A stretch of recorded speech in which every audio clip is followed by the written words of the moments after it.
Good morning, St.Marks. It is a pleasure to be here with you, giving honor to God and certainly giving honor to your pastor, my friend and brother, Jeremiah Chester. Thank you for the opportunity to share this morning. My name is Reverend Tisha Williams. I am the pastor of the First Baptist Church of Bridgehampton in Bridgehampton, New York. First, let me start with the obvious. Happy Mother's Day. After 10 years, I can finally say that and mean it. It's not the Mother's Day part that gives me pause, but rather the happy part that used to give me pause. Because as a fertility challenged woman, Mother's Day for me was anything but happy. And contrary to what many believe, it was not because I was bitter or envious. Truth is, I have planned and hosted more baby showers than I can count. No, for me, Mother's Day was a reminder that my body was incapable of doing what it was designed to do, bring forth life. So to combat my diagnosis, my husband and I made the decision to begin fertility treatments. And with hope, trepidation, and the underlying ever-present feeling of dread, we did so, unsuccessfully, for 10 years. And over the course of a decade filled with injections, hormones, multiple procedures to include 3 intrauterine inseminations and 3 in vitro fertilization treatments, each year I would declare that this would be the last Mother's Day that I would be childless. And with each passing year of having my dream deferred and ultimately dashed, I resolved that I would never give birth. That is until one day, my best friend came to my rescue and helped me redefine what giving birth really means. It was a Sunday morning and I had just finished preaching, and a preacher is never more raw or vulnerable or exposed than after the preaching moment. And while my fellow ministers and I were standing at the door greeting and shaking hands, a member who had patiently waited her turn approached me. And noticing the quizzical look on her brow, I assumed she had a question about my sermon. However, her inquiry was of a more personal nature, and she asked the question that no woman, fertility challenged or otherwise, should ever have to answer. When are you going to have a baby? Unbeknownst to her, I had just experienced my first unsuccessful round of IVF. Crestfallen and quite frankly a bit embarrassed, I searched for an answer. You see, I had yet to formulate the response I would come to use when people ask this question that has proven to quiet them quickly.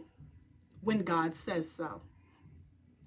But thankfully, before I could attempt to defend a disability that was not my doing, my best friend stepped in between us and made this bold declaration. She gives birth every time she preaches. I wish I could tell you the woman's response. I wish I could provide you with a dramatic conclusion where I huffed off in satisfaction. I wish I could do that for you. But the truth is, I was lost after she gives birth every time.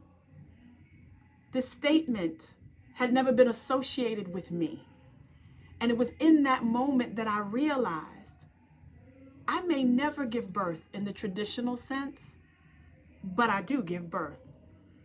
Turns out, God did give me something to carry, His word. I have never experienced labor in the traditional sense, and yet I labor every week giving birth to sermons. Blood, sweat, and tears. You see, my children do not walk, and yet they've been all over the world. They keep me up at night and constantly need changing. I don't rock them to sleep, and yet they've comforted many in their darkest hour. I've given birth to dozens of them, and I know them all by name, and yet I have a special relationship with each one of them. I take the time to learn their dispositions. I nurture and care for them while giving them the attention they deserve, sometimes weeks at a time. They speak to me, reach out for me, and oftentimes I wonder who's feeding who. They never cry, but there are several nights I have cried over them. And each one is dedicated to God, and I trust Him to instruct me as they develop. And like Mary, who also carried the word, as much as I want to hold on to them, they don't belong to me. They're a gift to the world. I will never give birth in the traditional sense, but I produce. And to all the women who are challenged in this area, please know you are productive, and someone is blessed because of you. So this message today is for everyone who finds today bittersweet, to the children who have lost mothers, and to mothers who have lost their children. May you find some comfort today.